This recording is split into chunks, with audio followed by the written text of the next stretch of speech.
Hi, I'm Anna, and this is the learning summary video for my Political Economy of the Media class. The purpose of this video will be to demonstrate my new acquired knowledge at the end of this semester. I will go first through the theoretical takeaways I got from the class, but also through the more personal and practical developments I went through. To talk about the theoretical aspect I got from this class, I think it is important to evoke 4 key themes that were to me the paramount elements of this learning experience. To do so, I will state the idea in question and provide you with samples of my class notes and my research field notes that stood out when I looked back at them. This method will allow me to frame this class into the perspective of repeated field sight and will demonstrate my perception of the material I received on the spot. We will discuss this methodological aspect in the second half of the video. So to start, I found that the main idea related to the organization of the structures of powers in a capitalist society.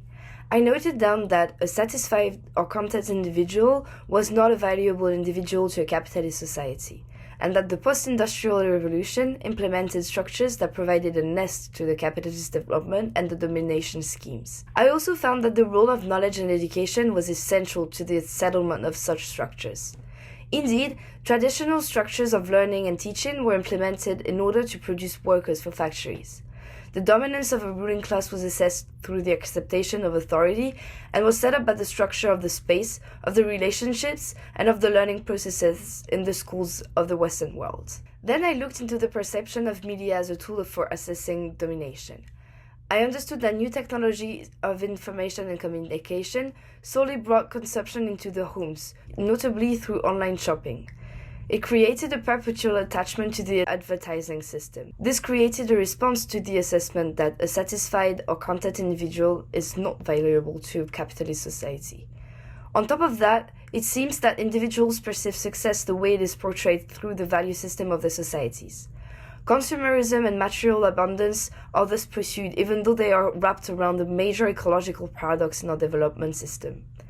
Economic growth is not indefinitely pursuable because of the obvious overexploitation of the natural resources. Finally, I found that media could yet also be a new channel towards a radical change.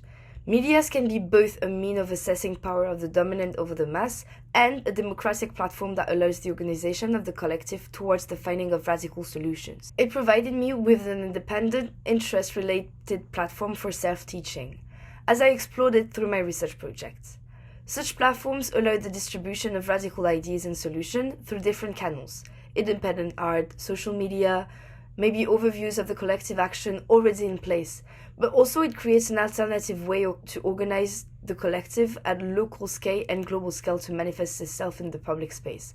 We can think about the events at the COP15, Les Gilets jaunes, Nuit debout in Spain and France, for example. I think we can confidently say that a very critical approach to the domain of political economy of the media was provided in this course, which was one of my main expectations, both from this professor and from the class.